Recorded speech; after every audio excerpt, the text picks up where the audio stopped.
నమస్తే మాస్టర్ గారు. आचार्यमावाहयामि स्थापयामि पूजयामि कृष्णाचार्यमावाहयामि स्थापयामि పూజయామి అందరిలోనూ నిన్నే చూస్తూ అంతర్యామిగా దర్శిస్తాం అందరి ద్వారా నిన్నే వింటూ ప్రణవంగా మేం భావిస్తాం జీవుల సేవను కావిస్తూ నిపద సేవను ఆశిస్తాం నీవే నేనని దర్శిస్తూ జీవిస్తూ మేం తరిస్తాం ఆచార్యమావాహయామి స్థాపయామి పూజయామి కృష్ణాచార్యమావాహయామి స్థాపయామి పూజయామి. శుభోదయం, నమస్కారం అందరికీ. అయితే ఈరోజు చాలా ముఖ్యమైన క్లాస్ అండి. ఎందుకోసం అంటే ప్రతి ఒక్క డాక్టర్కి అనుభవ వైద్యం అని ఒకటి ఉంటుంది, ఎక్స్పీరియన్స్. ఆ ఎక్స్పీరియన్స్ ద్వారా కొన్ని ఎమర్జెన్సీ సిచ్యుయేషన్స్లో, లైఫ్ సిచ్యుయేషన్స్లో ఎలాంటి పాయింట్స్ మీద వెళ్తే కరెక్ట్గా మనకు డ్రగ్ కుదిరి ఆ కండిషన్ నుంచి బయటికి తీసుకొస్తారు అనే పాయింట్ మనకి చాలా ముఖ్యమైన పాయింట్.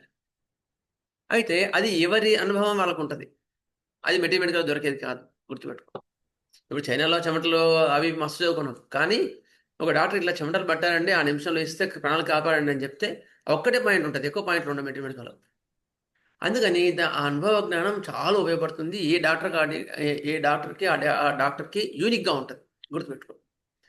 అది వాళ్ళు మనకు అందించడానికి వాళ్ళు వచ్చారంటే వాళ్ళు చాలా గొప్ప హృదయం గల వాళ్ళని చెప్పుకోవాలి. మనం అదృష్టవంతులం, ఎందుకంటే వాళ్ళ యొక్క కొన్ని సంవత్సరాల అనుభవం అది. అందుకని అలాంటి విశాల హృదయం కలిగిన వారు డాక్టర్ రాజశేఖర్ గారు, ప్రియ మిత్రులు. వారిని వచ్చి అలాంటి కేసెస్లో మీరు ఎట్లా చూశారనేది నేను చెప్తారు, మనం శ్రద్ధగా విని నేర్చుకుందాం. వెల్కమ్ డాక్టర్ రాజశేఖర్ గారు, నమస్కారం, శుభోదయం. వాసుదేవ అన్న, వాసుదేవాంగ్ అందరికీ శుభోదయం. ఈరోజు అన్నయ్య clinical experiences with life saving drugs అని చెప్పమన్నారు. నాకున్న చిన్నపాటి అనుభవంలోంచి నేను నేర్చుకున్న పాఠాలు కొన్ని మీ ముందు ఉంచడానికి ప్రయత్నం చేస్తాను. అన్నయ్య చెప్పినట్టుగా ఏంటంటే, ప్రతి ఒక్కరికి వాళ్ళదైన ఒక ప్రత్యేకమైనటువంటి అనుభవం ఉంటుంది. అయితే ఆ అనుభవానికి ఒక గైడెన్స్ కూడా ఉందనుకోండి, అప్పుడు ఆ అనుభవం విజయం వైపు దారి తీస్తుంది అనమాట. అంటే ముఖ్యంగా ఎలాంటి లైఫ్ సేవింగ్ డ్రగ్స్ అంటే ప్రాణాన్ని నిలబెట్టేటువంటి మందులు, ఇక మనిషి చివరి క్షణాల్లో ఉన్నాడు అనగా ఈ మందు వాడితే, ఈ రకంగా ఉపయోగిస్తే ఆ మనిషి గట్టెక్కుతాడు, ప్రాణం దక్కుతుంది. అటువంటి మందులు వాడకం గురించి మనం తెలుసుకుంటున్నాం. అటువంటి మందులు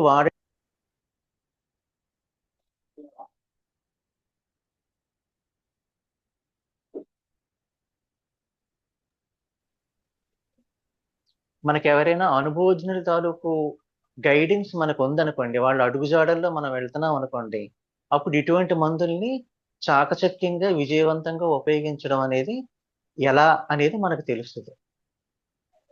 ఉదాహరణకి నేను మీకు ఒక కేస్ ఎగ్జాంపుల్ చెప్తాను. ఇది చాలా సంవత్సరాల కిందట జరిగినటువంటి విషయం. ఒకరోజు రాత్రి వేళ 11:30 ఆ టైంలో ఒక పేషెంట్ కాల్ చేశారు. బాలేదు, అసలు చాలా ఆయాసం వస్తుంది, ఉమ్, ఏం చేయాలో అర్థం కావట్లేదు, ఒకసారి వస్తామని. సరే రమ్మంటే వచ్చారు. చూస్తే పేషెంట్లు అన్నీ కూడా మనకి కార్బోవేజ్ తాలూకు క్లాసికల్ సిమ్టమ్స్ ఏమంటే అవన్నీ ఉన్నాయి. స్వెటింగ్ ఉంది, కోల్డ్నెస్ ఉంది, గ్యాస్పింగ్ ఉంది, ఆయాస పడుతున్నారు, ఉమ్, ఊపిరి తీసుకోవడానికి చాలా ఇబ్బంది పడుతున్నారు, ఇవన్నీ ఉన్నాయి. పల్స్ చూస్తే వీక్ గా ఉంది, బీపీ కూడా ఫ్లక్చుయేటింగ్గా ఉంది. ఇవన్నీ చూసి క్లియర్ కట్ కేస్ ఆఫ్ కార్బోవేజ్, ఇంక అందులో ఏం డౌట్ లేదు. కార్బోవేజ్ 200 ఇచ్చా. ఇస్తే మరుసటి రోజు పేషెంట్ నుంచి ఏమీ సమాచారం ఏమీ లేదు. ఒక 3-4 డేస్ పోయిన తర్వాత వాళ్ళ రిలేటివ్ ఒకరు కాల్ చేశారు. ఆ రోజు రాత్రి వచ్చినటువంటి ఆ పేషెంట్ మరుసటి రోజు ఉదయం హాస్పిటల్‌లో తీసుకెళ్ళి జాయిన్ చేయడం, అక్కడ వాళ్ళు హార్ట్ అటాక్ అని చెప్పడం, ఆ తర్వాత ఆ పేషెంట్ చనిపోవడం జరిగింది. ఎందుకిలా జరిగింది అని ఆలోచించినప్పుడు అది చాలా బాధ కలిగించిందనమాట. అదేంటి క్లియర్‌గా కార్బోవేజ్ సింప్టమ్స్ ఉన్నాయి కదా! కార్బోవేజ్ లైఫ్ సేవింగ్ రెమెడీ కదా! ఎందుకని ఈ కేసు ఇలా అయ్యింది? మనం సరిగ్గా చూసుకోలేదా? అక్కడేమన్నా తప్పు జరిగిందా? ఏంటి అనేది అర్థం కాలేదు. కొన్నాళ్ళ తర్వాత మాస్టర్ గారి క్లాసెస్, ఈకే గారివి లెక్చర్స్ వింటున్నప్పుడు అందులో కార్బోవేజ్ గురించి ఒక చోట ఆయన చెప్పినటువంటి విషయం ఏంటంటే, కార్బోవేజ్ అనేది చాలా ప్రాణాంతకమైనటువంటి కండిషన్స్‌లో ఉపయోగించేటువంటి మందు. కానీ అది సరిగ్గా ఉపయోగించడం చేత కాకపోతే అదే మందు ప్రాణం తీస్తుంది అని చెప్పారు. చెప్పి ఏం చెప్పారంటే, అటువంటి ప్రాణాంతకమైనటువంటి సిట్యుయేషన్స్‌లో అలాంటి సందర్భాలొచ్చినప్పుడు అక్కడ మనం కార్బోవేజ్‌ని 30 పొటెన్సీలో వాడాలి అని చెప్పారు. అంటే పొటెన్సీ సెలక్షన్ అనేది కూడా చాలా చాలా ఇంపార్టెంట్ అన్నమాట. చాలా క్రూషియల్. పొటెన్సీ సెలక్షన్ తప్పు జరిగింది. అమృతంగా పని చేయవలసినటువంటి మందు విషంగా పనిచేసింది. ఎందుకని అలా జరిగింది? గైడ్‌లైన్స్‌లో వెళ్ళకపోవడం వల్ల. అంటే అనుభవజ్ఞులైనటువంటి వాళ్ళ దగ్గర కూర్చుని ఆ మందు ఎలా పనిచేస్తది? ఎప్పుడు పనిచేస్తది? ఏ విధంగా ఇస్తే పనిచేస్తది? అనేది తెలుసుకోకుండా వాడడం వల్ల జరిగినటువంటి ప్రమాదం అన్నమాట. అందుకని అందుకని ఏంటంటే, ఇలాంటి ప్రాణాంతక సిట్యుయేషన్స్ నుంచి బయటపడేసినటువంటి మందులు, అటువంటి మందుల్ని మనం ఉపయోగించుకునేటప్పుడు ఆ మందులు ఎవరి దగ్గరైనా కూర్చుని మనం నేర్చుకోవాలి. మనకన్నా అనుభవజ్ఞులైన వాళ్ళ దగ్గర. మాస్టర్ గారో, బుజ్జి గారో, శాస్త్రి గారో, లేకపోతే మనకింకా మన గ్రూప్‌లో అనుభవజ్ఞులైనటువంటి వాళ్ళు మోస్ట్ ఎక్స్‌పీరియన్స్‌డ్ డాక్టర్స్ చాలా మందున్నారు. అలా వాళ్ళు ఎవరి దగ్గరైనా కూర్చుని నేర్చుకుని వాళ్ళెలా ఇస్తున్నారో చూసి, అప్పుడు మనం ఆ మందుల్ని వాడడం మొదలుపెట్టాలి. అంతేగాని ఈరోజు ఏదో ఇలా చెప్పారు కదా! పలానా పుస్తకంలో మనం అలా చదివాం కదా! అని చెప్పి గబుక్కున మనం మందు వేయడానికి సిద్ధపడిపోకూడదనమాట. కేవలం మందు పేరు తెలియడం, మందు లక్షణాలు తెలియడం అనేది గట్టెక్కించదు మనల్ని. వాళ్ళ తాలూకు గైడ్‌లైన్స్ కూడా వాళ్ళ తాలూకు అనుభవం మనకిచ్చేటువంటి పాఠం కూడా మనకి చాలా అవసరం అన్నమాట. అది లేకుండా మనం ముందుకెళ్తే మాత్రం తప్పటడుగులు పడతాయి. అది ప్రాణాలతో చెలగాటమే అవుతది. ఇది ఒకటి నేను నా అనుభవంలో నేర్చుకున్నటువంటి విషయం. అంటే మీ అనుభవం చెప్పండి అన్నారు కాబట్టి అది తప్పైనా, ఒప్పైనా సరే అది మనం ఎలా నేర్చుకున్నాం? అది మన జీవితానికి ఎలా పాఠం నేర్పింది అనేది మీ ముందు నిస్సిగ్గుగా నేను మీకిక్కడ మీ ముందు అది పె పెడుతున్నాను. అది మీకందరికి కూడా ఉపయోగపడాలి అనేటువంటి ఉద్దేశంతో. ఇది నేను నేర్చుకున్నటువంటి మొదటి పాఠం లైఫ్ సేవింగ్ డ్రగ్స్ దగ్గర. కాబట్టి అటువంటి అనుభవం ఉన్నటువంటి వాళ్ళ దగ్గర నేర్చుకున్నటువంటి మరికొన్ని పాఠాలు ఉన్నాయి. అవి కూడా 1, 2 మీ దగ్గర చెప్పడానికి ప్రయత్నం చేస్తాను. ఒకటేంటంటే మీకందరికీ తెలుసు. క్యాంఫర్ అనేటువంటి మందు మనకి లైఫ్ సేవింగ్ రెమెడీ. చాలా కేసెస్‌లో మనకి ప్రాణాల్ని నిలబెడుతుంది. ముఖ్యంగా డయేరియా కేసెస్‌లో కొలాప్స్ అయిపోతున్నటువంటి సిట్యుయేషన్స్‌లో మనకి క్యాంఫర్ చాలా హెల్ప్ చేస్తది. ఇక్కడ మన క్యాంఫర్ లక్షణాలు కూడా మీ అందరికీ తెలుసు. నేను చెప్పక్కర్లేదు. Small stools, profound weakness, coldness of body, dryness of body ఇవన్నీ ఉంటాయి. అయితే ఇక్కడ అనుభవం నేర్పినటువంటి పాఠం ఏంటంటే, ఒకసారి మీలో కొంతమంది ఇప్పుడు క్లాస్ అటెండ్ అవుతున్నటువంటి వాళ్ళలో కొంతమంది ఈ సంఘటనలో కూడా ఉండుండొచ్చు. ఒకసారి ఏమైందంటే బుజ్జి గారు అంటే ఈవీఎం ఆచార్య గారు శ్రీశైలంలో క్లాసెస్ కండక్ట్ చేస్తున్నప్పుడు దానికి అటెండ్ అవ్వడం జరిగింది. ఆ క్లాసెస్‌లో ఒకసారి బయటికి టూర్‌కి తీసుకెళ్ళినప్పుడు అక్కడ ఆహారంలో జరిగినటువంటి తేడా వల్ల చాలా మందికి సడన్ డయేరియా డెవలప్ అయింది. ఆయన తెలుసు కదా! ఆయన ఎటువంటి వైద్యులు అనేటువంటిది. ఆహ్, ఆ సందర్భంలో చాలా మందికాయన గబగబా వెంటనే మందులు వేయడం, తగ్గడం అలా జరిగింది. ఆ సిట్యుయేషన్‌లో ఒకావిడ చాలా ఓల్డ్ చాలా ఓల్డ్ లేడీ అనమాట. అబోవ్ 65, 70 ఉండొచ్చు వయసు. ఆవిడకి డయేరియా డెవలప్ అయ్యి 1, 2 మోషన్స్ అయ్యేటప్పటికి ఆవిడ కొలాప్సింగ్ కండిషన్‌లోకెళ్ళిపోయింది. వెళ్ళిపోతే అక్కడ వెంటనే బుజ్జి గారు ఇందాక మనం చదువుకున్నట్టుగా క్యాంఫర్ ఇచ్చారు.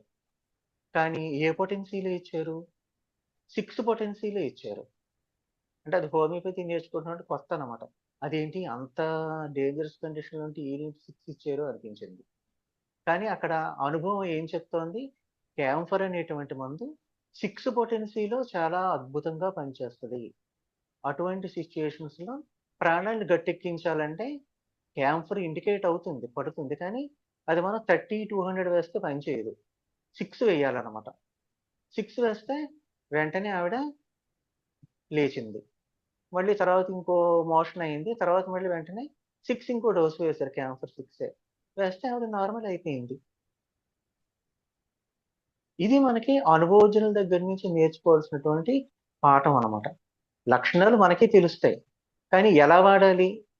ఏ పొటెన్సీలో వాడాలి? ఎంత గ్యాప్‌లో మనం రిపీట్ చేయాలి? అనేటువంటిది ఎక్స్‌పీరియన్స్‌డ్ డాక్టర్స్ దగ్గర మాత్రమే మనం అది నేర్చుకుంటే, అది వాళ్ళు వాడగా చూస్తా ఉంటే మనకు తెలుస్తదనమాట. ఇటువంటిదే మరొక కేసుంది. అదేంటంటే ఒక చంటి పాప. నెలల పాపనమాట. ఒక 6, 7 నెలలు ఉంటాయి. ఆ పాపకేంటంటే మైల్ స్టోన్స్ లేవు. 6, 7 నెలలంటే కనీసం పాకడం రావాలి కదా! అలాగేమి లేదు. అలా ఎక్కడేస్తే అక్కడ అలా పడుకొని ఉంటుంది. ఏడిస్తే నీలంగా అయిపోతుంది. ఆకలేసి ఏడ్చిందనుకోండి, ఆ ఏడుపు కూడా బయటికి రావట్లేదు. పాప మాత్రం నీలంగా అయిపోతుంది. ఒళ్ళు చల్లబడిపోతుంది. చనిపోతదేమో అనిపించేట్టుగా అయిపోతుందనమాట. ఆ పాపని వాళ్ళు డాక్టర్స్‌కి చూపిస్తే, ఈ పాపకి హార్ట్‌లో ప్రాబ్లమ్ ఉంది. హోల్ ఉంది. అది కూడా రైట్ టు లెఫ్ట్ షంట్ ఉంది. అంటే రైట్ సైడ్ ఉండేటువంటి చెడు రక్తం ఏదైతే ఉందో అది లెఫ్ట్ సైడ్ ఉండే మంచి రక్తంతోటి కలిసిపోతుందనమాట. ఇమ్మీడియేట్‌గా ఆ పాపకి సర్జరీ చేయాలి అని చెప్పారు. చెప్తే అప్పుడు ఆ కేసు బుజ్జిగారు చూసారనమాట. చూసి ఆ పాపకి లారోసెరాసిస్ 30 ఇచ్చారు. లారోసెరాసిస్ ఇండికేషన్స్ మనకు తెలుసు. కోల్డ్‌నెస్ ఆఫ్ బాడీ ఉంటది. ఎగ్జర్ట్ అయితే బ్లూనెస్ వస్తది ఇలాంటివన్నీ. కానీ అది ఎలా వాడాలి? ఏ పొటెన్షియల్‌లో వాడాలి? ఎక్కడ వాడాలి? అనేటువంటిది మనకు తెలీదు. 30 ఇస్తే నెమ్మదిగా ఆ అమ్మాయిలో డెవలప్‌మెంట్ రావడం మొదలయ్యి ఇంచుమించు ఒక 2 ఇయర్స్ గడిచేటప్పటికి మామూలుగా ఆ వయసు పిల్లలందరూ ఎలా ఉంటారో ఆ అమ్మాయి కూడా అలాంటి నార్మల్ కండిషన్‌కి వచ్చేసింది. ఆ తర్వాత కూడా ఆ అమ్మాయిని లారోసిరోసిస్ మీదే చాన్నాళ్ళు మెయింటైన్ చేశారు. నెమ్మదిగా ఆ అమ్మాయి డెవలప్‌మెంట్, గ్రోత్ అన్నీ వచ్చాయి. ఇదెలా జరిగింది? అంటే అక్కడ లారోసిరోసిస్ అంతటి ప్రమాదకరమైనటువంటి హార్ట్ కండిషన్‌ని కూడా క్యూర్ చేసి ఆ అమ్మాయికి ప్రాణాల్ని ప్రసాదించింది. అయితే మనకి లారోసిరోసిస్ అక్కడ 6 ఎయ్యాలా ఇందాకట్లాగా లేకపోతే 30 ఎయ్యాలా, 200 ఎయ్యాలా అంటే అలాంటి కండిషన్స్‌లో మనకి లారోసిరోసిస్ 30 వేయాలన్నమాట. అది బుజ్జిగారి అనుభవం మనకు నేర్పుతున్న పాఠం. అది ఎలా రిపీట్ చేయాలి? ఎంత గ్యాప్‌లో రిపీట్ చేయాలి? అంటే ఎప్పుడు మళ్ళీ లక్షణాలు తీవ్రం అవుతూ ఉంటే అప్పుడు రిపీట్ చేయాలి. అది ఆయన చేసింది. ఆ కేస్‌లో. అది ఎంత వండర్‌ఫుల్ ఇంప్రూవ్‌మెంట్ తీసుకొచ్చిందసలు. అది ఒక ఖచ్చితంగా ఒక మెడికల్ మిరాకిల్ ఇంక నేను చెప్పక్కర్లేదు. అలాగే అంటే మీ ఎక్స్పీరియన్సెస్ చెప్పమంటే అని బుజ్జి గారు చెప్తున్నారంటే మీరు అనొచ్చు. కానీ మనకి ఆ గైడెన్స్ అనేటువంటిది గురువు తాలూకు ఆహ్, శిక్షణ అనేటువంటిది మనకి ఏ విధంగా తోడ్పాటుని అందిస్తది అనేది తెలియచేయడానికే మీకు ఇది చెప్తున్నాను. ఇంకొకసారి ఏమైందంటే ఒకసారి ఆహ్, క్లాసెస్ జరుగుతున్నప్పుడే అక్కడ ఒక చాలా, చాలా సివియర్ సమ్మర్ అన్నమాట. చాలా ఎండలుగా ఉన్నాయి. ఒక పిచ్చుక అక్కడ పడిపోయింది కిందకి. దానికి వడదెబ్బ తగిలి ఉంటది బహుశా. పడిపోయి ఇంకా చనిపోవడానికి సిద్ధంగా ఉందన్నమాట. గ్యాస్పింగ్ ఉంది. ముక్కు ఇలా ఇలా అంటూ ఉంది.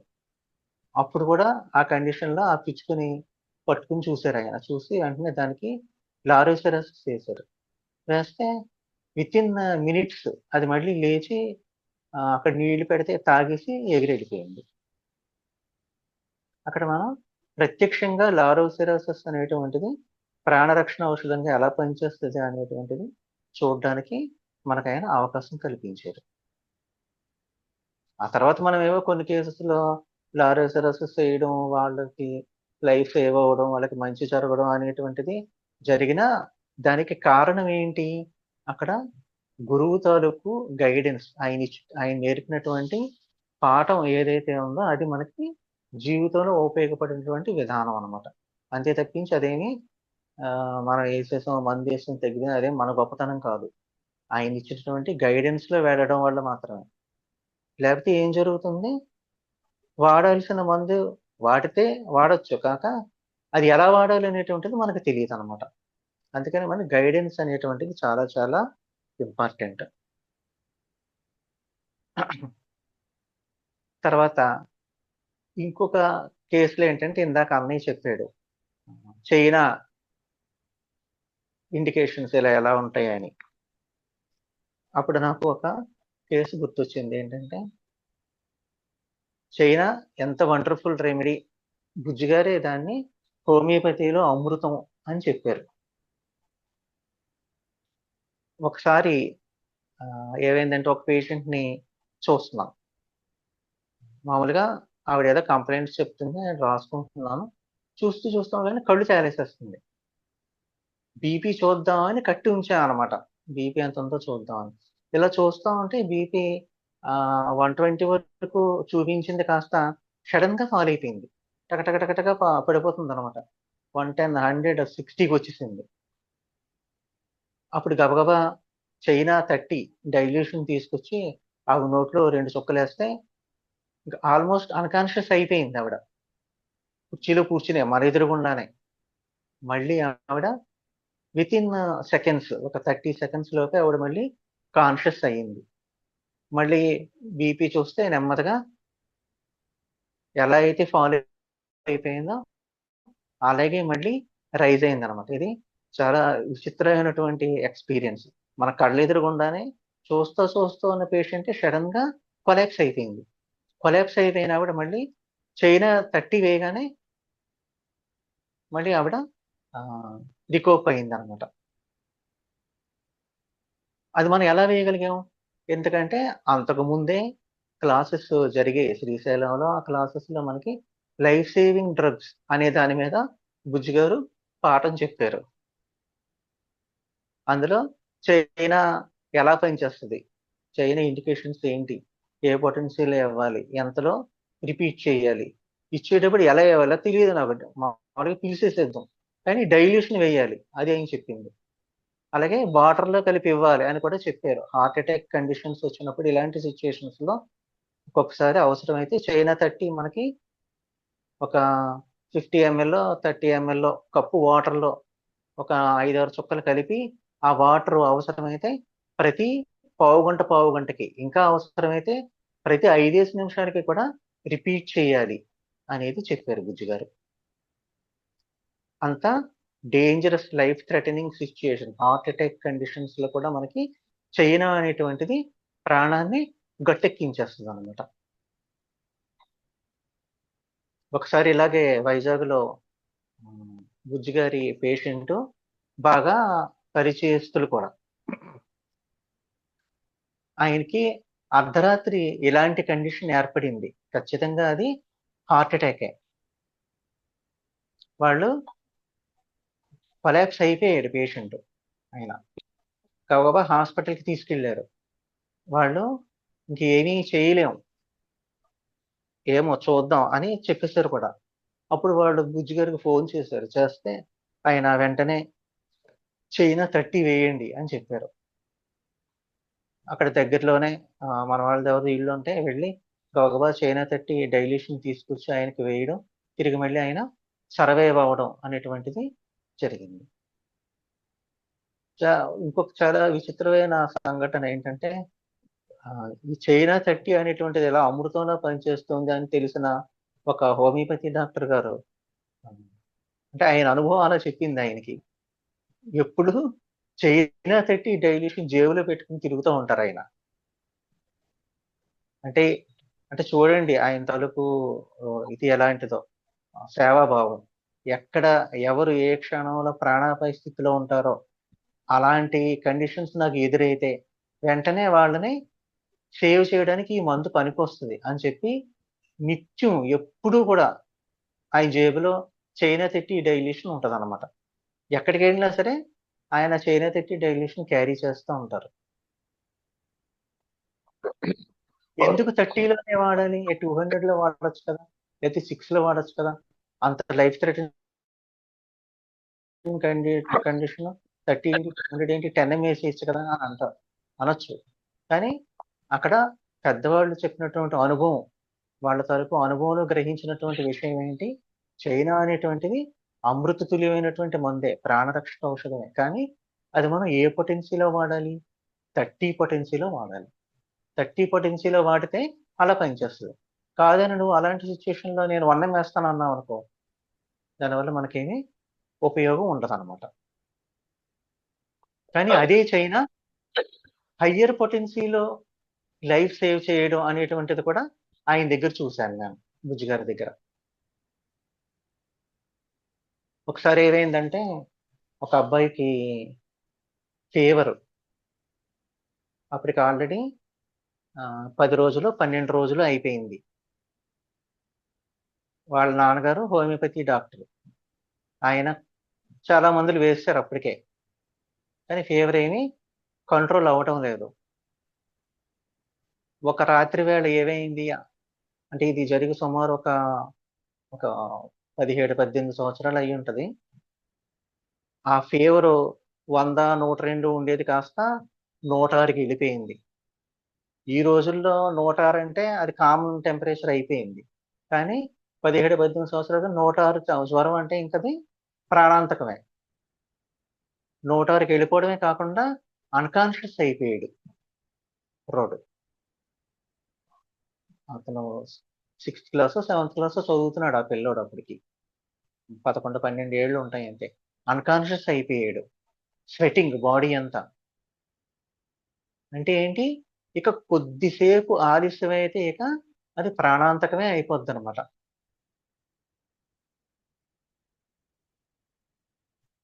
ఆ సిట్యుయేషన్‌లో బుజ్జి గారికి ఫోన్ చేశారు వాళ్ళు.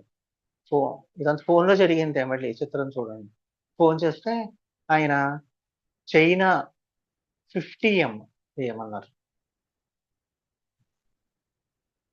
ఎంతేయమన్నారు? 50 వెంటనే వాళ్ళ దగ్గర, ఆయన డాక్టర్ గారు కాబట్టి వాళ్ళ దగ్గర మందు కూడా ఉంది. వెంటనే చైనా 50 డైల్యూషన్‌గా ఆ కుర్రోడి మౌత్ ఓపెన్ చేస్తే వేసేశారు. వేసాక ఆ కుర్రోడు సర్వైవ్ అయిపోయాడు. బతికి బట్టకట్టాడు. జ్వరం కూడా తగ్గిపోయింది. ఇంకిప్పుడు బానే ఉన్నాడు. ఇప్పుడు ఆ అబ్బాయి కూడా హోమియోపతి డాక్టర్ అయ్యాడు. అతను కూడా చాలా మంచి వైద్యుడు ఆ అబ్బాయి కూడా. మరక్కడ 50 ఎలా వేశారు? ఎలాంటి కండిషన్‌లో మనం 30 వేయాలి? ఎలాంటి కండిషన్‌లో 50 వేయాలి? అనేది మనకెలా తెలుస్తది? అంటే అటువంటి ఒక అనుభవం ఉన్నటువంటి వైద్యుల తాలూకు గైడెన్స్ వల్ల మాత్రమే మనకి తెలుస్తుంది. అంతేగాని వేరేలాగా మనకి తెలిసే అవకాశం లేదు. హిస్టరీ అంతా తీసుకుంటే చైనా ఇండికేట్ అవుతుందనేది మనకి తెలుసు. కానీ అదే సిట్యుయేషన్‌లో నా బోటోడైతే ఏ పొటెన్సీ వాడతాడు? 200 మహా అయితే 1 ఏమో వాడచ్చు, 50 అయితే వాడం. కానీ అలాంటి సిచ్యువేషన్ వచ్చినప్పుడు 50 వాడికి తప్పించి పని చేయదు. మనం 200 వేస్తే బయట అవతల బాగుంటుంది అనమాట. 50 వేస్తే మాత్రమే పని చేస్తుంది అనమాట. అందుకనే మనకి ఇలాంటి రెమెడీస్ మనం వాడేటప్పుడు మనకి ఆ గైడెన్స్ అనేటువంటిది, వాళ్ళు ఇచ్చినటువంటి ప్రిన్సిపల్స్ ఏవైతే ఉన్నాయో, వాళ్ళు చెప్పినటువంటి పాయింట్స్ ఏవైతే ఉన్నాయో మనకి టీచింగ్ లో, అవి మనకి చాలా ఇంపార్టెంట్ అన్నమాట. అవే మనల్ని ముందుకు నడిపించాలి. అటువంటి వాళ్ళ దగ్గర కూర్చుని అవి ఎలా పనిచేస్తున్నాయి, ఎలా ఇస్తున్నారు అనేటువంటిది చూసి నేర్చుకుని అప్పుడు మనం అవి వాడడం మొదలు పెట్టాలన్నమాట. అలాగే ఇంకొక కేసు ఉంది.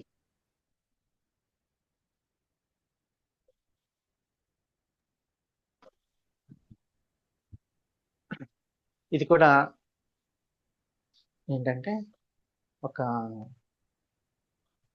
హెడ్ ఇంజరీ, ఒక యాక్సిడెంట్ జరిగింది. ఏమైందంటే అతను వాళ్ళ కాకినాడ లేదా హైదరాబాద్ నుంచి వచ్చాడు. వచ్చి బస్సు దిగాడు. ఎప్పుడు తెల్లవారుజామున 4 గంటలకు ఎప్పుడో బస్సు దిగి జేబులో ఆటోకి కూడా డబ్బులు లేవు అని చెప్పి ఏటీఎంలోకి వెళ్ళాడు. ఏటీఎంలోకి వెళ్ళి డబ్బులు తీసుకుని బయటకు వచ్చాడు. వెంటనే ఎవరో వెనకాల నుంచి రాడ్ పెట్టి తల మీద కొట్టేశారు. కొట్టేసి అతని దగ్గర ఉన్న పర్సు, వాచి, గోల్డ్ రింగు, చైను అన్నీ పట్టుకుని వెళ్ళిపోయాడు. అతను ఆ తలకి దెబ్బ తగిలి అన్కాన్షియస్ అయిపోయాడు. పొద్దున్న 6, 6:30 వరకు ఎవరు చూడలేదు. చూసిన తర్వాత మొత్తానికి అతను ఆ ఏరియా వాడే అన్నమాట. కొంచెం తెలుస్తుంది కాబట్టి వాళ్ళు వెంటనే ఇంట్లో ఇన్ఫార్మ్ చేస్తే వాళ్ళు అతన్ని గబగబా హాస్పిటల్కి తీసుకెళ్ళి జాయిన్ చేశారు. చాలా సివియర్ హెడ్ ఇంజరీ, అన్కాన్షియస్, లోపల బ్లీడ్ అయిపోతుంది. వాళ్ళు హాస్పిటల్లో డాక్టర్ గారు కూడా వాళ్ళకి చుట్టమే, న్యూరో సర్జన్ పైగా ఆయన. చూసి ఇంకా ఇతను సర్వైవ్ అవ్వడం కష్టం, ఏదో ప్రయత్నం చేసి చూద్దాం అంతే తప్పించి ఇంకెందుకు చేయడానికి ఏమీ లేదు అని చెప్పి కనీసం ఐసీయూలో కూడా పెట్టలేదు, క్యాజువాలిటీలోనే ఉంచేసారు పేషెంట్. ఉంచేసి అక్కడే సైలైన్లు అవి పెట్టి ట్రీట్మెంట్ మొదలు పెట్టారు. ఇంకా బతుకుతాడని హోప్ ఏమీ లేదు. అందరికీ కబుర్లు వెళ్ళిపోయినాయి. అందరూ ఇంకా వస్తున్నారు అనమాట. అప్పుడు నాకు ఫోన్ చేశారు. అంటే ఇదేవి నా గొప్పతనం కోసం మళ్ళీ అలా అనుకోకండి. నాకు ఫోన్ చేశారు. చేస్తే ఏంటి కండిషన్ అంటే ఇలా ఇలా జరిగింది. అంటే ఇప్పుడు ఎలా ఉన్నారు పేషెంట్ అంటే అన్కాన్షియస్ అండి, ఏమీ మాట పలుకు లేదు. అంటే అసలు ఊపిరైనా ఆడుతుందా అని అడిగాను. ఆ ఊపిరి ఆడుతుందండి, గట్టి గట్టిగా తీసుకుంటున్నాడు, గుర్రం తీసుకున్నట్టు అలా అంటున్నాడు అని చెప్పారు. అంటే స్టెటోరస్ బ్రీతింగ్ అనమాట. లోపల నుంచి కూడా సౌండ్స్ వచ్చేస్తున్నాయండి అతను ఊపిరి తీసుకుంటుంటే. ఏంటి లంగ్స్ అంతా కూడా నీరు చేరిపోయినాయి, లోపల నుంచి సౌండ్స్ వచ్చేస్తున్నాయి అనమాట. అప్పుడు ఇంకా అవే లక్షణాలు, ఇంకంతకన్నా వేరే లక్షణాలు కూడా ఏమీ లేవు చెప్పడానికి అక్కడ. హెడ్ ఇంజరీ అయింది, అన్కాన్షియస్ అయిపోయాడు, స్కాన్ చేస్తే లోపల బ్లీడ్ అవుతుంది, స్టెటోరస్ బ్రీతింగ్ లో ఉన్నాడు, లంగ్స్ కూడా ఫెయిల్యూర్ లోకి వెళ్ళిపోయినాయి.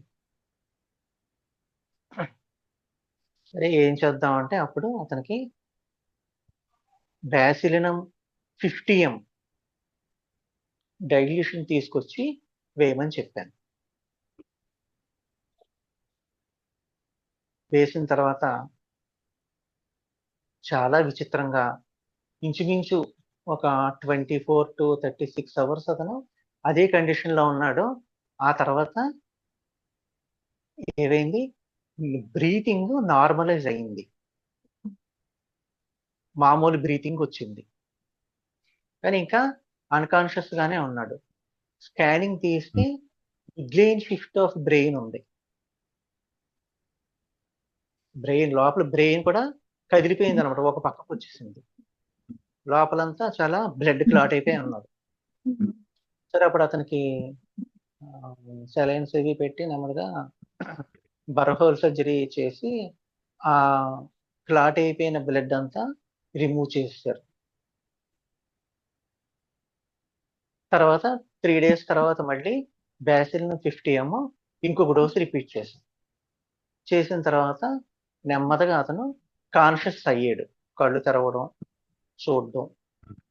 ఇలా ఒక వారం గడిచేటప్పటికి మనం పిలిస్తే అతను రెస్పాండ్ అవ్వడం,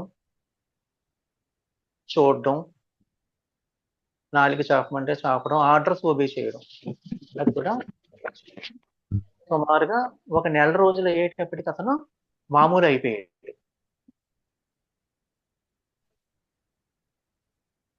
ఇంకా ఇప్పుడు కూడా అతను బాగానే ఉన్నాడు, చక్కగా తిరుగుతున్నాడు.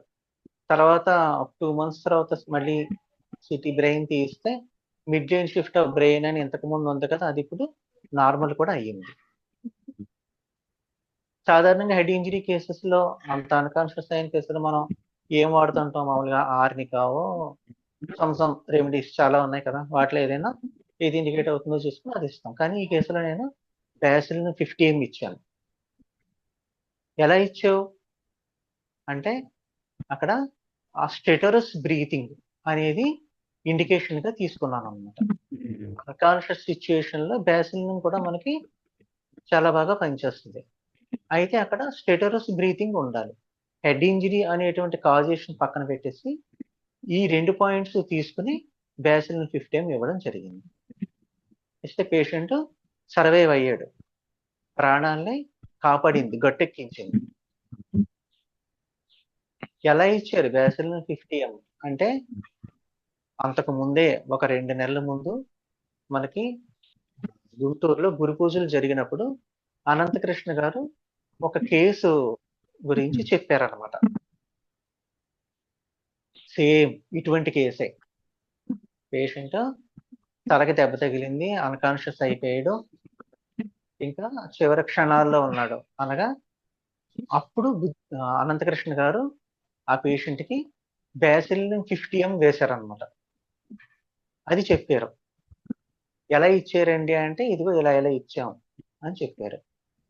50 ఎందుకు ఇచ్చారండి అంటే మరి అంత డేంజరస్ సిచ్యువేషన్ లో ఉన్నాడు, అక్కడ మనకి అన్కాన్షియస్ అయిపోయాడు కాబట్టి 50 వేస్తే తప్పించి అది పని చేయదు అని చెప్పారు. అది ఆయన అనుభవంలో గ్రహించినటువంటి విషయం అనమాట. అది అసలు హెడ్ ఇంజరీ అయినప్పుడు బ్యాసిలిన్ అనేటువంటి మందే మనం ఆలోచించాం.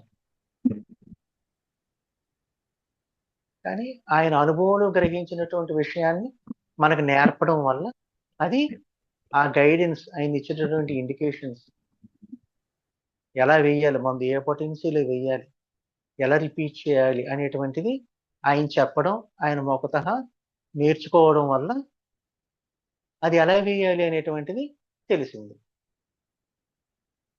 అటువంటి సిచ్యుయేషన్ ఎదురైనప్పుడు ఆ మందుని ఎలా ఉపయోగించుకోవాలో తెలిసింది కాబట్టి దాన్ని ఒక అస్త్రంగా ఉపయోగించుకున్నాం. ఆ పేషెంట్ ప్రాణాలు దక్కాయి.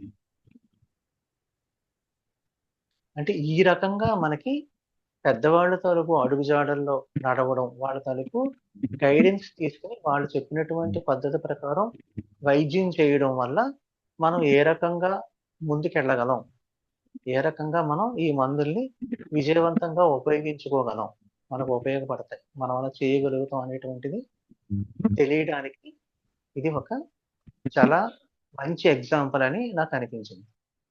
ఆ తర్వాత అలాంటి కేసెస్ కనీసం ఒక 5-6 కేసులు ఉండి ఉంటాయి అటువంటి. అంటే హెడ్ ఇంజరీయే కాదు, మామూలుగా అన్కాన్షియస్ అయిపోయి అలాంటి సిచ్యుయేషన్ వచ్చినటువంటి కండిషన్స్ లో బ్యాసిలిన్ 50 మనం ఉపయోగపడడం అనేది, ఉపయోగించుకోవడం అనేది జరిగింది.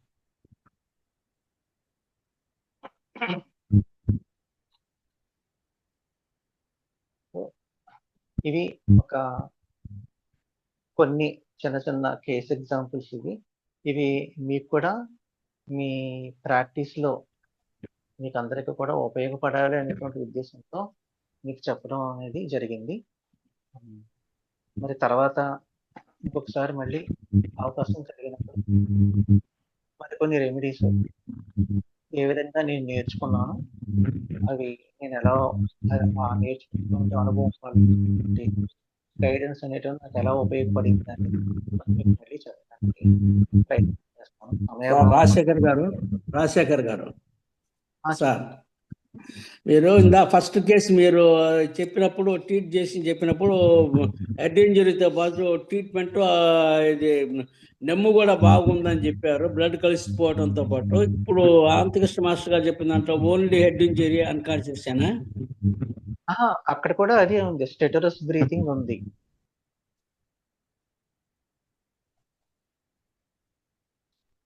అదే ఆయన చెప్పిన ఇండికేషన్, బ్యాసిల్లమే వేయడానికి అదే కారణం.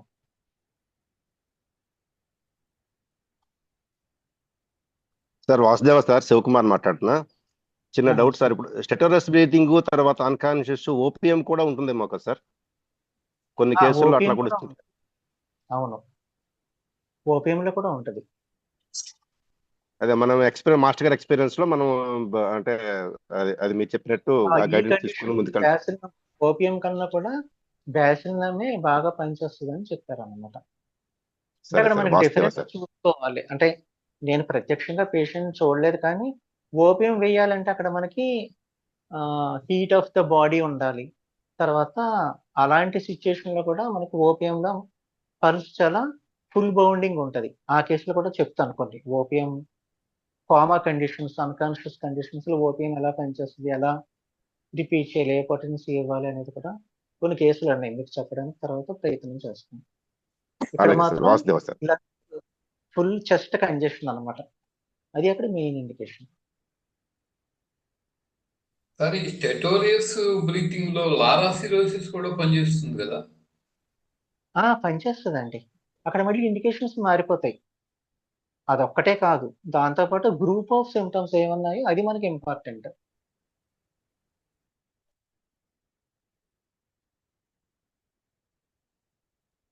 సార్ నమస్తే సార్, అనంతపురం నుంచి గంగాధర్ మాట్లాడుతున్నాను సార్.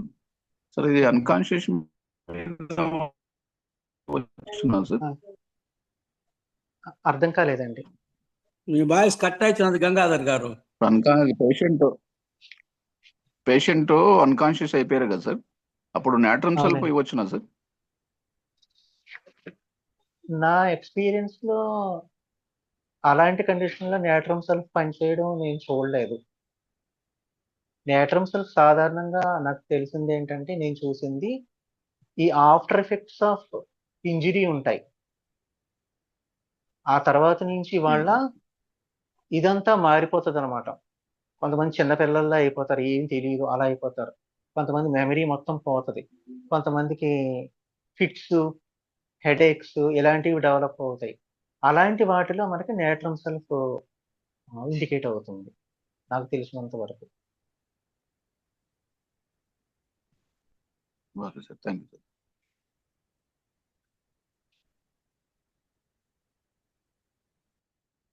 అన్నా చంద్రమోహన్ అన్న మీరు తీసుకుంటారా? ఇంకా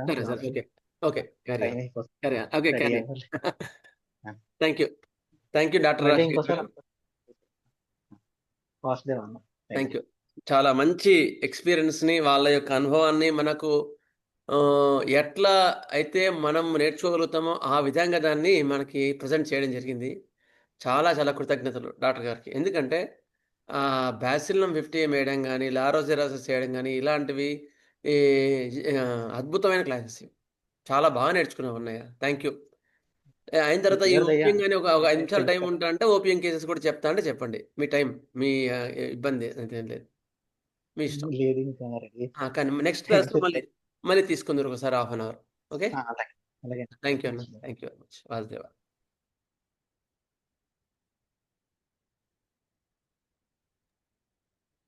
అయితే థ్యాంక్ యూ డాక్టర్ గారు. Thank you. అయితే ఇంతకుముందు డాక్టర్ గారు చెప్పిన కేసెస్లో ఇంకొంచెం అలలు చేసడానికి ప్రయత్నం చేస్తాను. ఇంతకుముందు స్టెటరస్ బ్రీతింగ్ హెడ్ ఇంజరీ ఉంది కదా, ఓపీఎం వేయచ్చు కదా, వ్యాక్సిన్ ఎందుకు వేశారు, అది కదా మీ డౌట్, అంతేనా? Yes sir, yes sir. అవును సార్.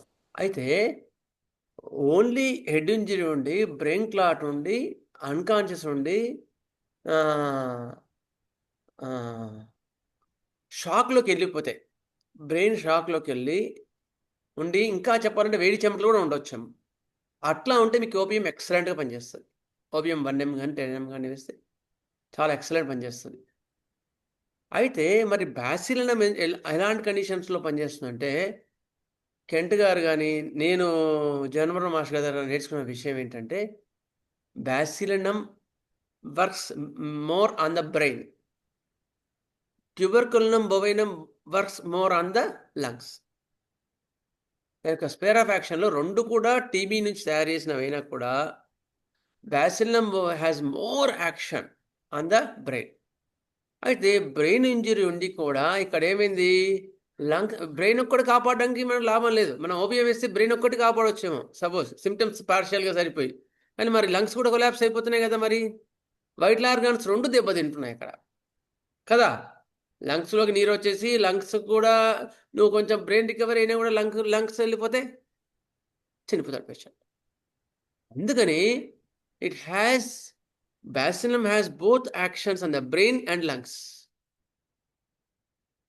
లంగ్స్లో నెమ్ము చేరింది బాగా, నీరు శ్వాస అడ్డంకి రావట్లేదు, వాడికి శ్వాస అందట్లేదు, సైమల్టేనియస్లీ బ్రెయిన్ కూడా ఇన్వాల్వ్ అయ్యి బ్రెయిన్ క్లాట్ ఉంది. అప్పుడు ఓపీఎం కన్నా మనకి బ్యాసిలినం హయ్యర్ పొటెన్సీస్లో ఇస్తే బాగా పనిచేస్తుంది. హయ్యర్ పొటెన్సీస్ ఎందుకు ఇచ్చారు చెప్పండి, ఆ డౌట్ ఎవరికైనా వచ్చిందా? ఎందుకంటే అందరు అనుభవజ్ఞుల డాక్టర్స్ కనుక నేను కొంచెం సబ్జెక్ట్ డెప్త్కి వెళ్తున్నాను. హయ్యర్ పొటెన్సీస్ ఎందుకు వెళ్ళాలి, 10M కానీ 50M కానీ 1M కానీ? ఎందుకంటే రాజశేఖర్ గారు చెప్పారు ఇంతకుముందే, పొటెన్సీ కూడా చాలా ముఖ్యం, నేర్చుకోవాలి మనం అనుభవజ్ఞుల దగ్గర అని. When there is vital force is not weak, vital force అక్కడ వీక్గా లేదు, కానీ there is stuck up of the vital force. Stuck up vital force బలంగా ఉన్నా కూడా అక్కడ వైటల్ ఫోర్స్ స్టక్ అయింది. అంటే అక్కడ హై ఫీవర్ ఉంది, 104 ఫీవర్ ఉంది, 105, 106 ఫీవర్ ఉంది, లేదా అన్కాన్షియస్లోకి ఏమైంది, అన్కాన్షియస్ కండిషన్స్లో పేషెంట్ మనకి రెస్పాండ్ కావడానికి అట్లా వైటల్ ఫోర్స్ స్టక్ అయింది, అన్కాన్షియస్ కండిషన్స్లో కూడా స్టక్ అయింది అక్కడ. ఇట్ ఈస్ నాట్ వీక్, గుర్తుపెట్టుకోండి. Injuries always there is no, vital force చాలా స్ట్రాంగ్గా ఉంటుంది. ఎందుకు, అది డిసీజ్ కాదు కదా, ఇట్ ఈస్ ద కెంట్ గారు హనుమాన్ గారు మీకు క్లాసిఫికేషన్ డిసీజ్లో చెప్తారు ఈ పాయింట్, నేను చెప్పిన పాయింట్ కాదు. When there is injuries there is stuck up of the vital force. అందుకని ఆ యొక్క షాక్ని తీసేయడానికి, ఆ స్టకం తీసేయడానికి 10M కానీ 50M కానీ వాడతారు. హయ్యర్ పొటెన్సీస్లో మాత్రమే అది కదులుతుంది. అందుకని హై ఫీవర్స్లో కానీ లేకపోతే ఇట్లాంటి ఈ ఎమర్జెన్సీస్లో కానీ 50M కానీ 10M కానీ, మీ అనుభవం కొంచెం భయం అయిందనుకోండి 1M కానీ వాడుకోవచ్చు, చూసుకోండి జాగ్రత్తగా. అందుకని అలాంటి కేసెస్లో అట్లా ఆ పొటెన్సీస్ వాడతారు. అదొకటి. ఇంకొకటి ఏంటంటే ఎమర్జెన్సీ కిట్ ఒకటి చెప్పారు. ఎమర్జెన్సీ కిట్ ఒకరు అంత డెడికేషన్ అండి, జేబులో పెట్టుకొని జరుగుతుంటారని ఆయన చెప్పిన తర్వాత నాకు కూడా ఒక ఐడియా వచ్చింది. ఎమర్జెన్సీ కిట్ అని మనం ఒకటి పెట్టుకుంటే బాగుంటుందేమో అని, వెంటనే ఎక్కడికి పోయినా కూడా అది.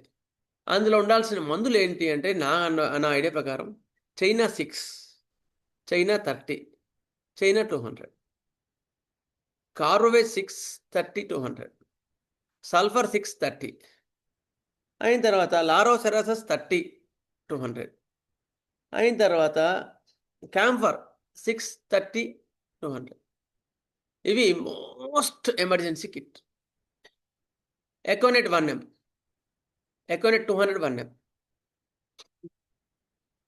Opium 1M 200. ఇవి ఎమర్జెన్సీ. అయిన తర్వాత ఇక ఫైకాసిల్ 6 ఒకటి ఉంటుంది, బ్లీడింగ్ ఎమర్జెన్సీ కదా ఆపడానికి, అర్థందా. ఆర్నికా 200, ఇవి లైఫ్ అంటే హై ఎమర్జెన్సీస్లో మనకి ఎప్పుడు వెంట పెట్టుకుంటే ఈ రెమెడీస్ మన వెంట ఎప్పుడు ప్రాణాలని కాపాడుతుంది. రోడ్డు మీద వెళ్తున్న ఎవరైనా ఎమర్జెన్సీ దెబ్బ తేలింది వెంటనే ఫెగసిల్ 6 చేయొచ్చు. లేదా చైనా 200 ఇంకా చైనా క్యాంఫర్ ఇవన్నీ మనం చెప్పాల్సిన అక్కర్లేదు. అందుకని అడ్వాన్స్ సిచ్యుయేషన్స్లో ఈ రెమెడీస్ మీకు చాలా హెల్ప్ చేస్తాయండి, చాలా హెల్ప్ చేస్తాయి. ఓకేనండి, ఇంకేమైనా యాడ్ చేస్తారా ఎవరైనా ఈ కిట్కి? ఏంటి సార్ 5 కా 6 ఫైకస్టైల్ 6 పైకి సార్ అవునండి, ficus or 6. Okay, next potencies అన్నారు. మరి పొటెన్సీస్ ఇంతకుముందు చెప్పారు, అంటే ఆయన టచ్ చేసిన పాయింట్లో నేను కొంచెం ఎలాబరేట్ చేస్తున్నాను అంతే ఇక్కడ. అంటే ఆ క్లాస్ కంటిన్యూషన్ అనుకోండి. ఏ డ్రగ్ ఏ పొటెన్సీలో వాడితే బాగా పనిచేస్తుంది అని తెలుసుకోవాలి అన్నారు కదా, అవునా? మరి ఏ డ్రగ్ని ఏ పొటెన్సీలో వాడితే కరెక్ట్గా పనిచేస్తుంది ఇన్ లైఫ్ సేవింగ్ సిచ్యుయేషన్స్లో నేను అది కూడా కొంచెం చెప్పడానికి ప్రయత్నం చేస్తాను. చైనా ఇండికేట్ అయింది అనుకోండి, చల్ల చెమటలు ఉండి, దిగ చెమటలు ఉండి, కొలాప్స్ కండిషన్ ఉండి, అలాంటి కండిషన్స్లో చైనా 6తో స్టార్ట్ చేయండి. 30 వద్దు, 200 వద్దు, 6తో స్టార్ట్ చేయండి.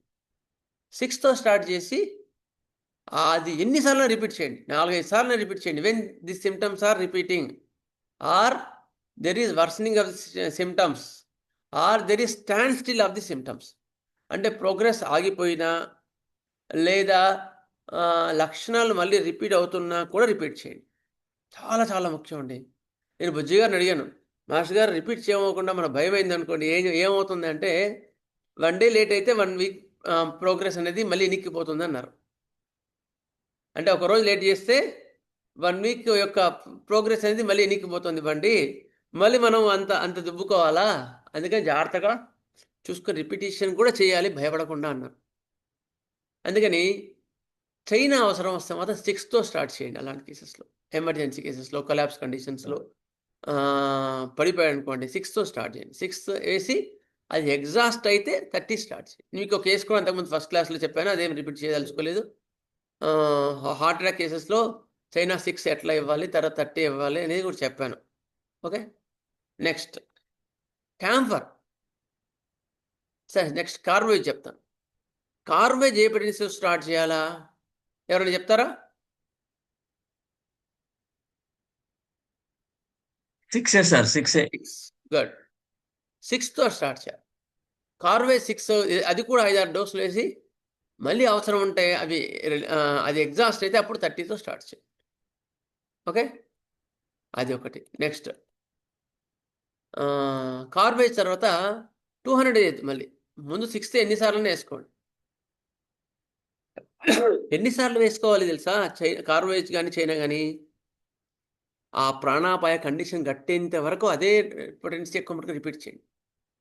ఏది చల్ల చెమటలు కానీ లేకపోతే చల్లబడిపోవడం కానీ, ఆ అన్కాన్షియస్ నుంచి ఆ మూలుగు వినిపించే వరకు అని కళ్ళు తెరిచేంత వరకు కూడా 6 రిపీట్ చేస్తున్నాడు. పొరపాటు ఊరికి 30 వేయకండి. తర్వాత కొంచెం కళ్ళు తెరిచి మళ్ళీ మూసాడు అనుకోండి, అప్పుడు 30 వేసేయండి. గుర్తుపెట్టుకోండి, 30 బాగా పనిచేసి ఎగ్జాస్ట్ అయితే 6 బాగా పనిచేసి అది ఎగ్జాస్ట్ అయితే అప్పుడు 30. చైనా కార్బేజ్ 2 అంతే, గుర్తుపెట్టుకోండి. Next camphor. మాకు తెలుసు, డ్రై కలరా అంటే 1-2 మోషన్స్కే అవుట్ ఆఫ్ ప్రపోర్షన్ విపరీతమైన నీరసం వచ్చేసి కొలాప్స్ అయిపోతారు. Out of proportion. ఎందురా మార్నింగ్ నాతో పాటు బాగానే ఉన్నాడు, ఊరు వెళ్ళాం అందరం కలిసి, శ్రీశైలం వచ్చాం, సైట్ సీయింగ్ తిరిగాం, టక్కున 1-2 మోషన్స్ అయిపోయారు, కొలాప్స్ అయిపోయాడు. 1-2 మోషన్స్, అది కూడా ఎక్కువ కాలేదు, ఎక్కువ నీళ్ళు కాలేదు, కొంచెం అయిపోయింది అంతే అని చెప్తా, కానీ నా వల్ల కావట్లేదు, పడిపోతారు.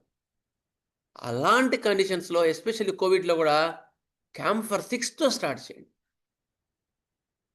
6తో స్టార్ట్ చేసి మోషన్ అయిన ప్రతిసారి 6 వేయండి, గుర్తుపెట్టుకోండి. మోషన్ అయిన ప్రతిసారి కూడా 6 రిపీట్ చేయండి.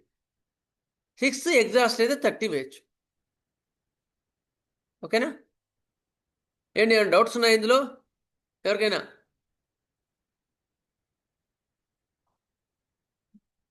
ఏం లేవు సార్. ఓకే. పొడోఫిలం కూడా అలాగే ఉంది కదా మా డాక్టర్ గారు. చెప్తాను వీక్నెస్ చెప్తాను సార్ ఏవి చెప్తాను సార్ చెప్తాను. ముందు లైఫ్ సిచ్యువేషన్స్ లో ముందు పొటెన్సీ చెప్పిన తర్వాత మీకు చెప్తాను. మళ్ళీ మోషన్స్ అనేది సార్ మళ్ళీ ఒకసారి లిస్ట్ చెప్పరా సార్? మళ్ళీ ప్లీజ్ ఒకసారి లిస్ట్ చెప్పరా? సార్ ఆల్రెడీ అందులో చెప్పాను, మీకు రికార్డింగ్ లో ఉంటుంది లేండి సార్. రికార్డింగ్ లో ఉంటుంది. 30 రిపీట్ చేసుకోవచ్చా సార్? ఇందులో ఏది చైనా చైనా వన్స్ అదే చెప్పాను మీకు. వన్స్ పొటెన్సీ ఇస్ ఎగ్జాస్టెడ్ 30 వేయచ్చు. అంటే ఎగ్జాంపుల్ ఏంటి అంటే ఒకవేళ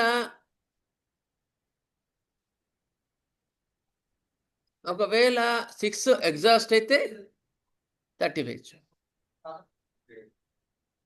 అయితే ఇప్పుడు 6 ఎగ్జాస్ట్ అయింది ఎట్లా తెలుసుకోవాలి అంటే, ఒక 2 డోసులు వేసిన తర్వాత 3వ డోస్ పనిచేయదు. ఒకటి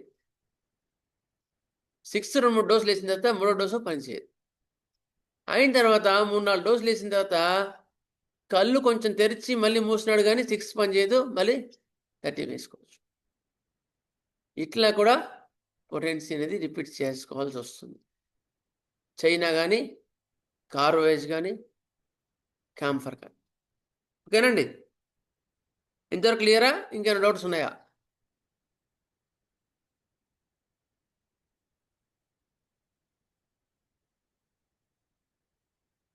ఓకే, క్లియర్.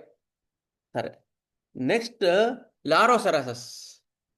లారోసెరాసస్ ఇండికేట్ అయింది అనుకోండి, ఏ పొటెన్సీతో స్టార్ట్ చేయాలి? 30తో స్టార్ట్ చేయాలి, 6 వద్దు. లారోసెరాసస్ 30తో స్టార్ట్ చేయండి, 6 వద్దు.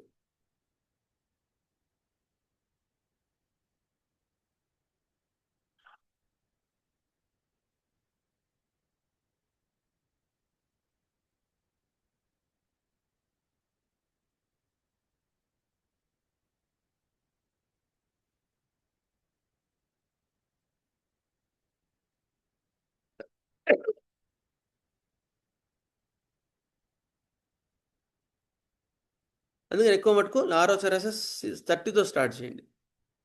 ఓకే,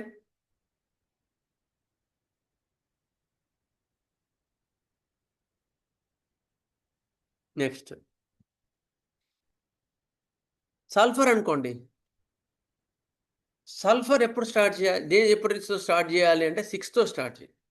అలాంటి లైఫ్ సిచ్యువేషన్స్లో 6తో స్టార్ట్ చేసి అవసరాన్ని బట్టి 30కి వెళ్ళొచ్చు. అయితే సల్ఫర్కి ఇండికేషన్స్ ఎట్లా ఉంటాయంటే, when there is sudden fall, there is no medicine is indicating.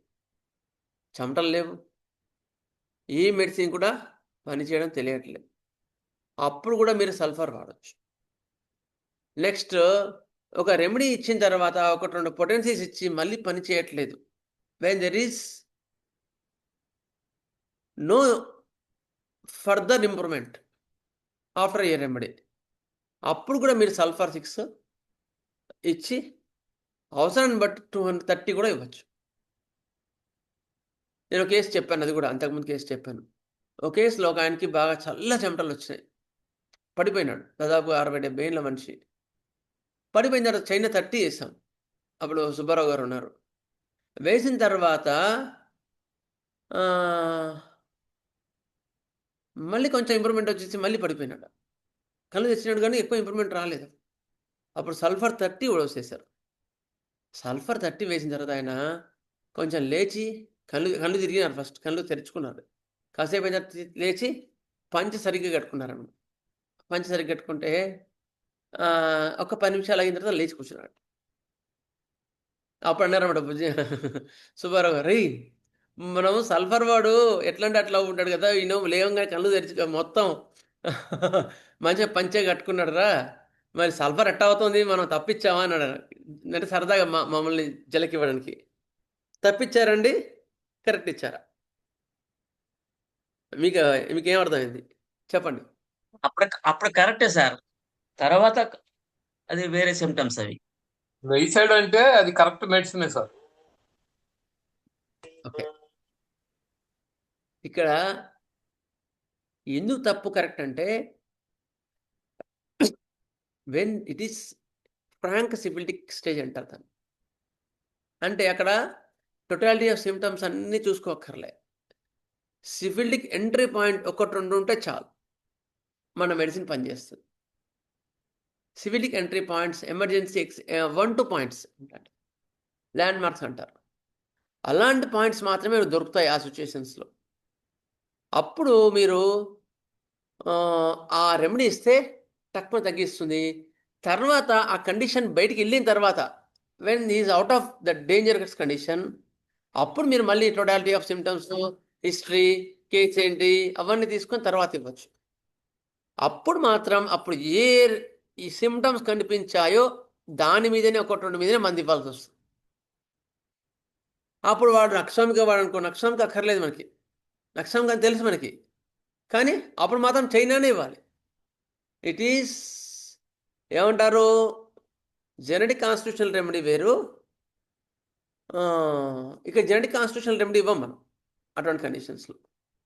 అప్పుడు మనం ఫీనోటైప్ ప్రిస్క్రిప్షన్ అంటారు దాన్ని. ఫీనోటైప్ ప్రిస్క్రిప్షన్ అంటే సిచ్యుయేషన్, ఆ సిచ్యుయేషన్కి మాత్రమే రెమెడీ, అది పర్సన్కి మందు కాదు అక్కడ. అందుకని ఆ సిచ్యుయేషన్ నుంచి బయటికి తీసుకొచ్చింది కదా.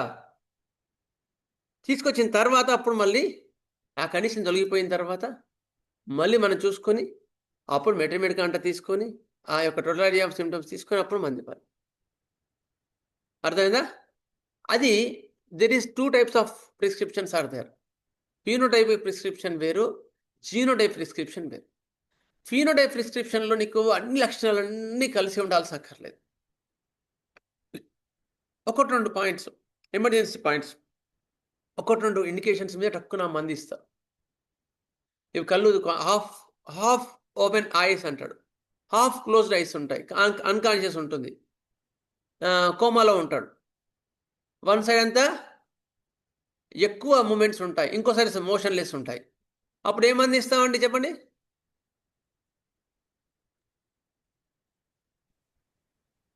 చెప్పండి ఏమంది ఇస్తాం? హెల్లిబోరస్. హెల్లిబోరస్. గుడ్. ఇక్కడ ఏమైనా మెటీరియల్ మొత్తం తీసుకున్నావా? తీసుకోలేదు. Only we are considering the situation. ఆ సిచ్యుయేషన్కి అప్పుడు మంది ఇచ్చిన తర్వాత ఆ ఎమర్జెన్సీ కేసు నుంచి, ఆ హెల్లిబోరస్ కండిషన్ నుంచి బయటకు వచ్చిన తర్వాత మళ్ళీ టోటాలిటీ ఆఫ్ సిమ్టమ్స్ అన్ని తీసుకొని మళ్ళీ అప్పుడు హెల్లిబోరస్ వస్తే హెల్లిబోరస్ ఏమండి,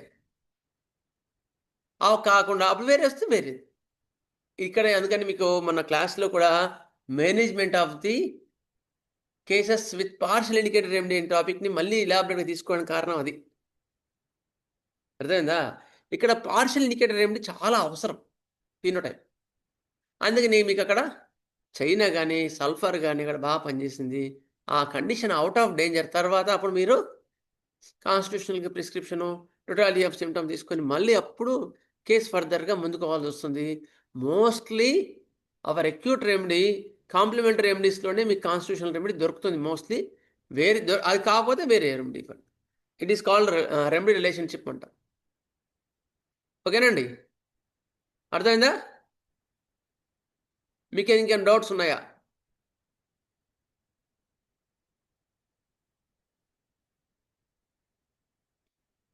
ఈ ఫీనోటైప్ జీనోటైప్ ఒకసారి చెప్పండి. ఫీనోటైప్ అంటే remedy which is indicated for the situation or condition. It is called phenotype. అంటే ఆ కండిషన్కి ఆ 1, 2 సిమ్టమ్ మీద అప్పుడు మంది ఇవ్వాల్సి వస్తుంది. బ్లీడింగ్ ఎక్కువగా ఆరిపోతుంది, మనం ఏమైనా చూస్తామా? ఫైగస్లు 6 వేసేస్తాం. ఆయన ఏం చేశాడు, టక్కున రోడ్ మీద వెళ్తున్నాడు, బస్సు గుద్దుతుందేమో అని భయపడి ముందే పడిపోయాడు. బస్సు ఏం గుద్దలేదు, ఆడ బస్సు గుద్దుతుందేమో అని ముందే పడిపోయాడు, అంటే షాక్. అప్పుడు ఏం చేస్తాం? ఎక్విటీ 1 ఏమో వేస్తాం. అంటే అక్కడ ఏమైనా కాన్స్టిట్యూషన్ తగ్గ చూసామా? ఆయన ఏ తత్వం, ఏం కథ, యాంగ్జైటీ అవన్నీ చూసామా? కాదు, only shock. Acute shock, equity 1 వేస్తే షాక్లో నుంచి బయటకు వచ్చాడు. మరి క్లియర్ అయిన తర్వాత మనం అప్పుడు చూసుకుని కాన్స్టిట్యూషనల్ రెమెడీ ఏంది, కాన్స్టిట్యూషనల్ ట్రీట్మెంట్ అనేది చూసుకుంటాం. It is called phenotypic prescription అంటారు. అంటే ఆ నిమిషానికి ఆ కండిషన్కి సరిపోయిన మందు అది. అర్థమైందా అండి సుబ్రహ్మణ్యం గారు?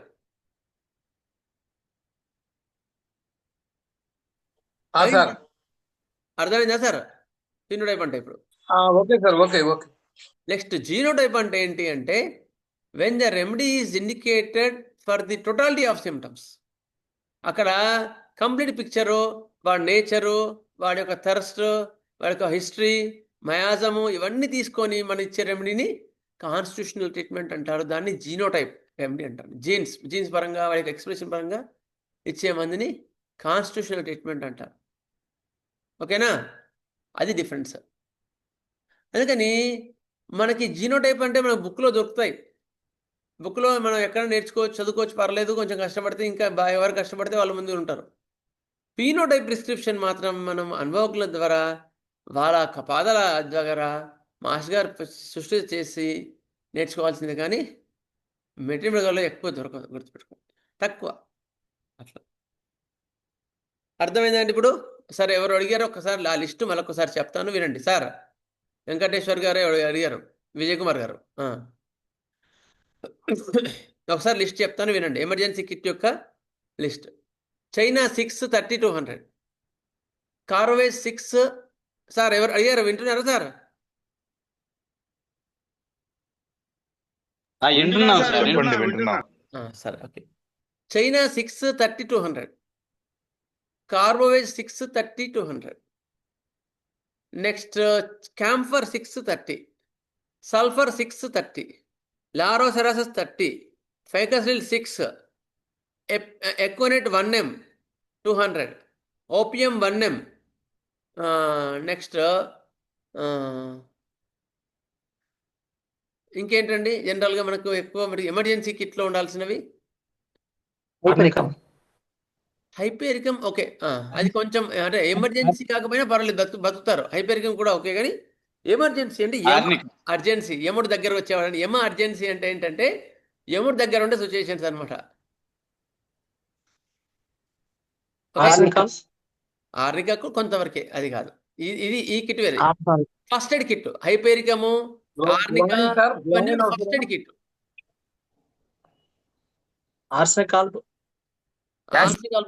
ఓకే, ఆసికాలం కూడా పనిచేస్తుంది అది. ఓకే, సరే. ఇది ఎమర్జెన్సీ కిట్ వేరు, ఫస్ట్ ఎయిడ్ కిట్ వేరు. ఫస్ట్ ఎయిడ్ కిట్లో మీకు ఇవన్నీ కూడా మీకు వచ్చేస్తాయి. క్లియరా? సరే, నెక్స్ట్ ఇంకా డౌట్స్ ఉందా, లేకపోతే ఇంకొన్ని పాయింట్స్ చెప్పన్నా మీకు? చెప్పండి సార్. సరే, లైఫ్ సేవింగ్ సిచ్యుయేషన్స్లో మీకు పేషెంట్ వర్స్ అవుతున్నాడా, వర్స్ కావట్లేదా, ఎట్లా తెలుస్తుంది చెప్పండి? మనం వేసాం టగడగా, మా డాక్టర్ గారు చెప్పారు, చైనా 36 వేసాం, 3 డోసులు వేసాం, ఇక రేడియల్ ఆర్టరీ దగ్గర అప్లై చేసాం, అరౌండ్ మౌత్ అప్లై చేసాం. కానీ how we have to justice weather hour remedy is working or not చెప్తారా ఎవరైనా?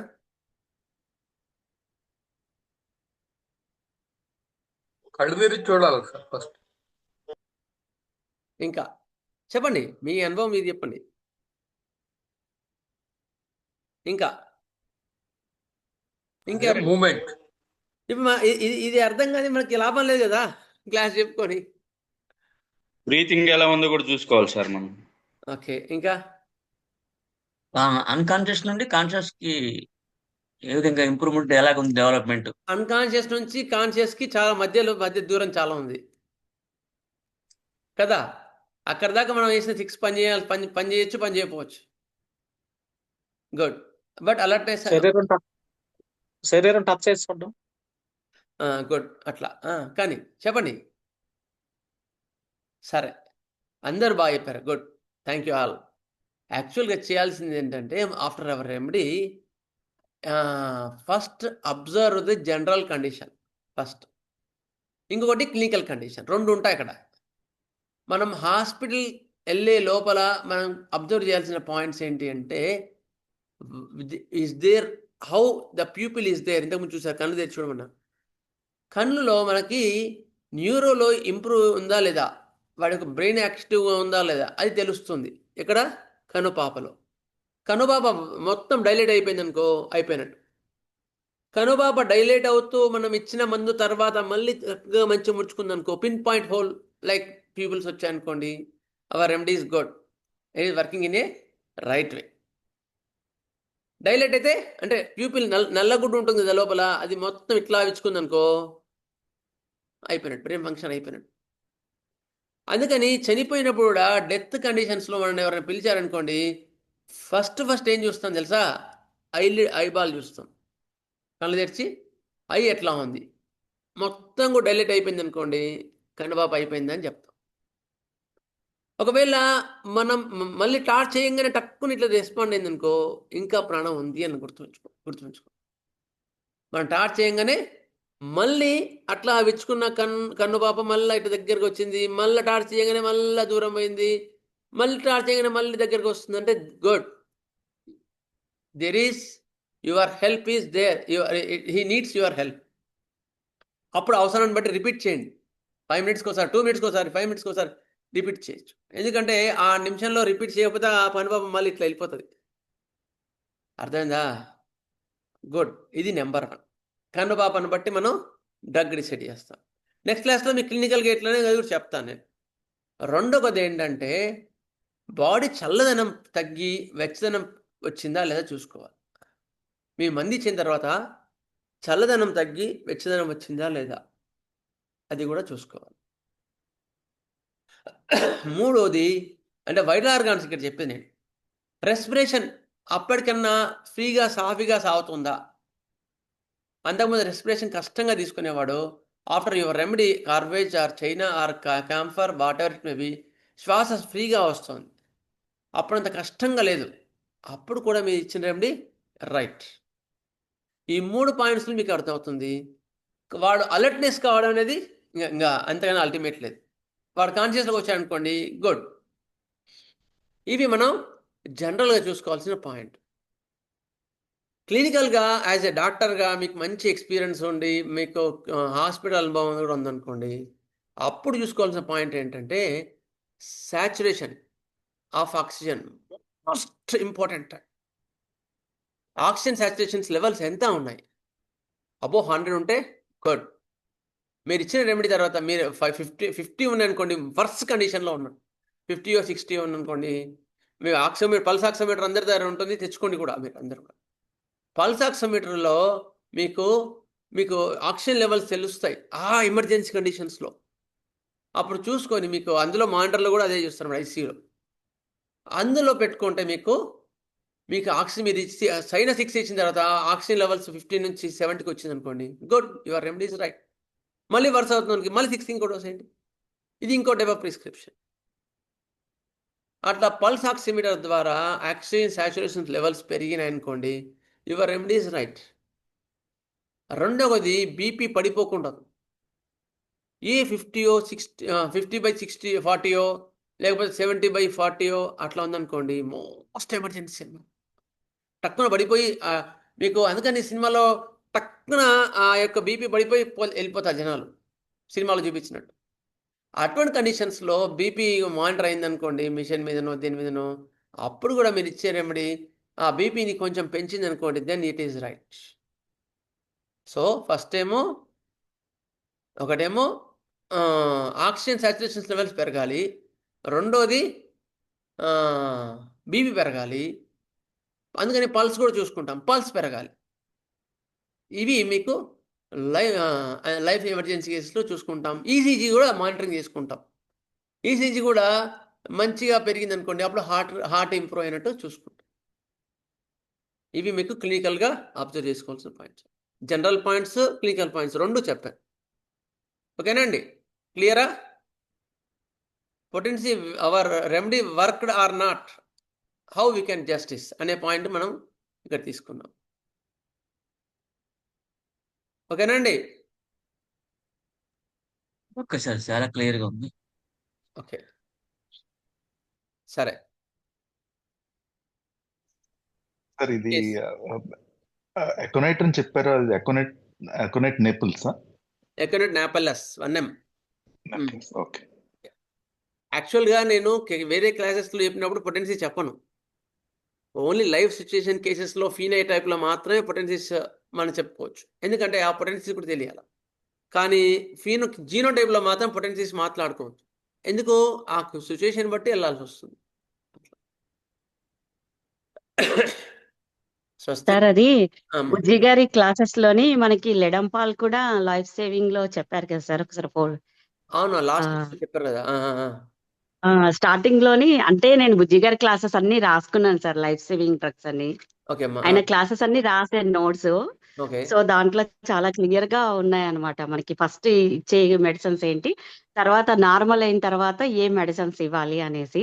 ఓకే. అయితే దాంట్లో లెడంపాల్, డిజిటాలిస్, హైపరికము, చైనా, సెల్వర్, డిజిటల్ అవి కూడా ఇచ్చారు కదా. డిజిటల్ 30 డిజిటాలిస్ కూడా ఇచ్చారు సార్ ఆయన. విరేట్ ఆర్బమ్, ఇప్పికా కూడా ఇచ్చారు సార్, యాంటీమోనియం టాట్. అయితే నేను అనేది అలాగా. అంటే ఎమర్జెన్సీలో అంటే ఇలాంటి కండిషన్స్ లో చెప్పింది. తర్వాత నెక్స్ట్ ఆ. స్టేజ్ యాంటీమ్ డాట్ కూడా మీరు అన్నట్టు వస్తుంది. యాంటీమ్ డాట్, ఆ. ఇపికాక్ అవన్నీ నెక్స్ట్ ఆ. స్టేజ్ లో వస్తాయి. Stage 1, next stage 2, stage. Stage 3. First aid kit కి ఎమర్జెన్సీ కిట్ కి మధ్యలో ఉంటాయి ఇవి.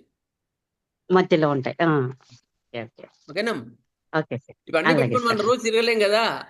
అందుకని జేబులో పెట్టుకొని అవును తిరగాల్సిన సార్. రెమెడీస్ మాత్రమే చెప్పాను అట్లా. అదే సార్, నేను స్టార్టింగ్ లో రాశాను సార్, ఒక 6 years బ్యాక్ నోట్స్ అన్ని రాసుకున్నా, గుర్తులేదు. అలాగే చెప్పారు కదా అని అందుకే అడుగుతున్నాను సార్. గుడ్, మంచి ఇదేనా. మంచి ఐడియా లేదమ్మా అది. నేను మామూలుగా ఎక్కిట్లో ఇవ్వడానికన్నా లైఫ్ సేవింగ్ లోని చాలా మందికి సేవ్ చేశాను సార్. అప్పుడు బాగా ప్రాక్టీస్ చేసి రిలేటివ్స్ లో చాలా మంది వేసుకొని రాశాను కూడా సార్ డైరీలో, ఎలా సేవ్ అయ్యారు, ఎలా ప్రాణాలు నిలబడ్డాయి అనేది. ఓకే అండి, థ్యాంక్ యూ అండి. ప్రాక్టీస్ అయితే బాగా చేశాను. Thank you. రాజదేవ్ సార్. నమస్తే. స్వస్తి ప్రజాభ్యः పరిపాలయంతాం న్యాయేన మార్గేణ మహీం మహీషా. గోబ్రాహ్మణేభ్యः శుభమస్తు నిత్యం. లోకాः సమస్తాः సుఖినో భవంతు. లోకాः సమస్తాः సుఖినో భవంతు. లోకాः సమస్తాः సుఖినో భవంతు. ఓం శాంతి శాంతి శాంతి. జై Shriram. Vasudeva. Vasu. Thank you sir.